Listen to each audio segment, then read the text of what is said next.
बात है। हेलो, थोड़ा मीटर में थोड़ा कहाँ गया बुआ? ए बुआ कहाँ गया? थोड़ा मॉनिटर में दीजिए बॉस।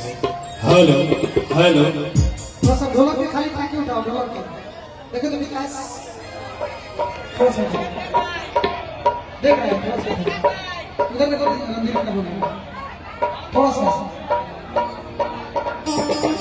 बस बस बस बस